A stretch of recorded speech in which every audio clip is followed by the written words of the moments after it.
Definitely got a little damage there.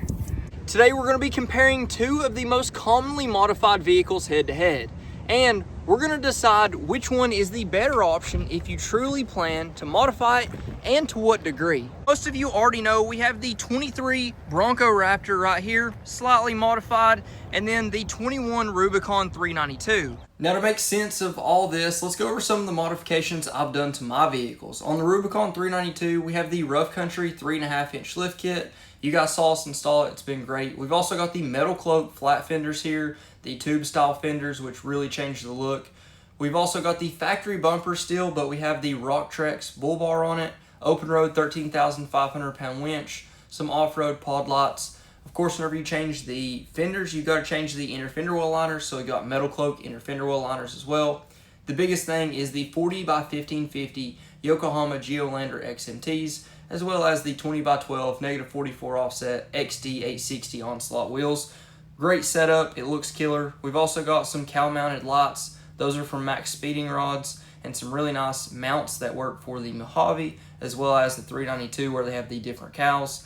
Obviously, metal fenders in the rear as well for metal cloak. We've got the Oracle flush mount taillights. We've got a U-bolt, I think, is the spare tire delete, hook road, rear bumper. All that stuff works together really well. And then looking underneath here, we've got the Rough Country differential skid plate.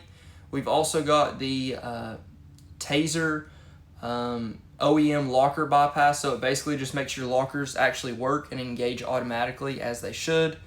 And then we've also modified the exhaust. We've also changed the front drive shaft that came with the Rough Country lift kit. Just got an X-pop that dumps there basically right before the rear axle, so the only muffler we really have is just the catalytic converters. It sounds really good. Obviously, you want to let that 6.4 liter Hemi roar. It sounds insane. For the inside, I've got some different mat pockets there, just some basic interior accessories. Of course, got a phone mount just to hold up your phone, make it a little easier, and got some grab handles there. Moving to the interior on the back, we've got a collapsible folding table, and we've also got a rear rack from CGZ, which is really nice for all of our off-road adventures and long trips off-road. Now for some of the stuff that's harder to see, of course, we have a full tune PCM swap from the Diablo Sport Trinity EX tuning platform. And then we also have the JL Taser and a last fit hood lock mechanism, which that is just the manual release right there.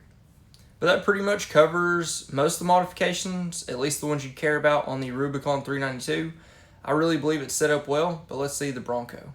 And for the Bronco Raptor, to start off with the front, we've got the turn-off-road Baja bull bar, turn-off-road winch plate, open-road winch. We've also got the RPG lift collars that we just recently installed, 2.25 inches front and rear.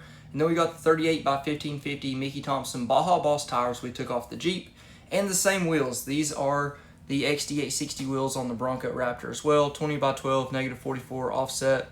Then we got some cowl mounted lights, same as the Jeep. For the interior, it's really basic. The only thing that we've added are just like floor mats and a phone mount, and then some grab handles. The interior on this is already pretty nice, has most of the stuff that you need. I have also put a custom exhaust on the Bronco Raptor. It basically just dumps right past the cats right now. I am about to change that really soon, so you guys will get to see that, I guess, maybe this month. Then for the back, we've also got a rear rack system, which works really well. I can't remember the brand right now, but I will put that in the link in the description below. I believe it's Bro Addict, but that's it for the Bronco. Now, before we dive too deep today, I've got to introduce you all to today's video sponsor, Dynavox. Now, Dynavox is a company that you guys have already seen on the channel before. We actually put their custom exhaust cutouts on the Bronco Raptor, and let me tell you, they've been a lot of fun. But we've recently changed out the exhaust that we have on the Bronco Raptor, and today they wanted to send some additional parts to showcase what else they have to offer. Now, Dynavox is really known for what they produce for the diesel community. So whether you need an EGR delete, DPF delete, custom exhaust, intakes, they've got you covered. But what I've got today is their EGR delete, and I believe this one is actually for a Duramax.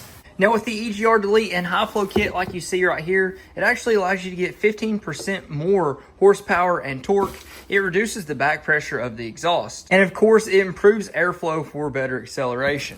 Installation for products like this that they offer are super easy because they're made to bolt up directly to OEM equipment. For our hardware, we've got our block off plate there, we've got extra gaskets, hose clamps, and our bolts. And of course, as you guys know, EGR DPF delete is one of the first things you're going to do whenever you get a diesel, and they've got everything that you need right in one place. Now, they don't just offer products for diesels only, they also offer exhaust, headers, and a bunch of different stuff for gasoline vehicles too. So a huge thank you to Dynavox for continuing to sponsor the channel, and if you guys are interested in any of their products, check them out down in the link in the description below. You'll also see a 10% discount code there as well. Now, I've had the same question over and over again, and I know a ton of you are going to ask it today. Which one's better, the Bronco Raptor or the Rubicon 392? It's a simple and easy decision, but it's a complex answer.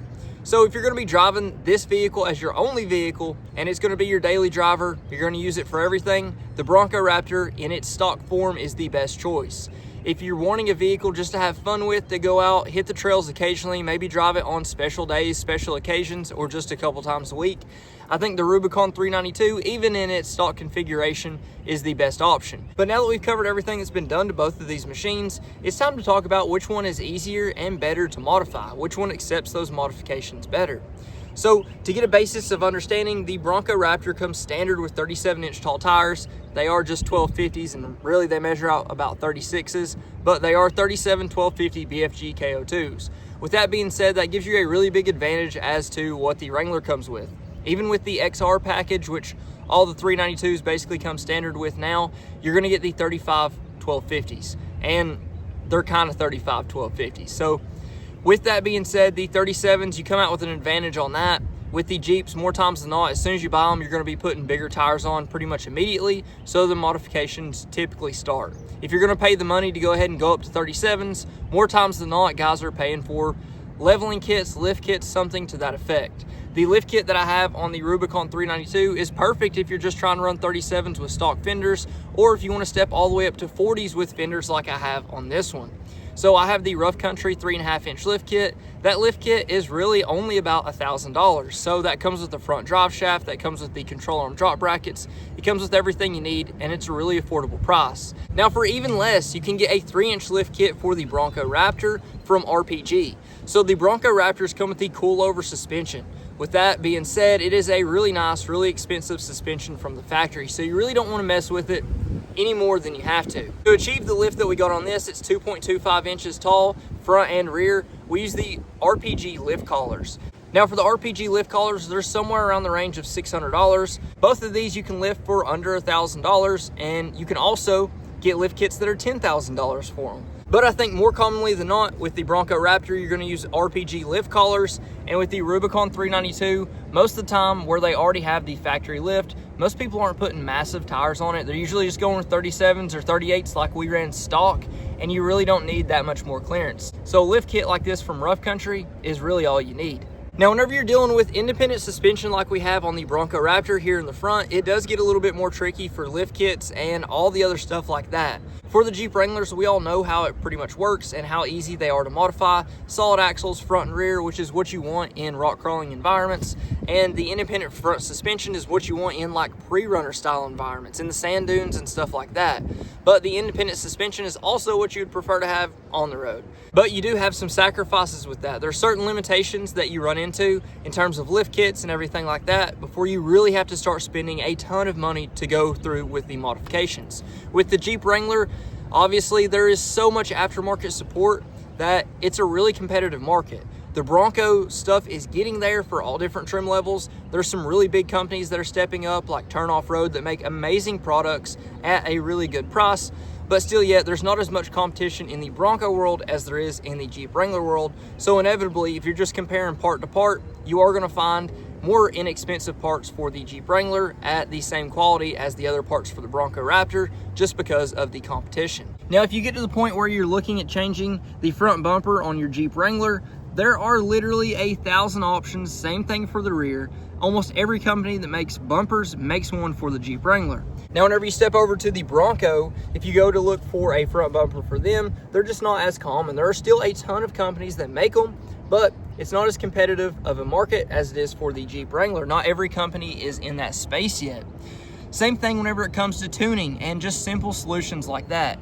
Everyone knows about the JL Taser Mini that's available for pretty much all the Dodge, Chrysler, Jeep, Ram products that gives you basically access to all kinds of crazy features by using a bypass module. For that, it's around $300, but it does give you access to a lot of different stuff. For the Bronco, I'm not really familiar with anything that just does the stuff that the JL Taser does for that same price range.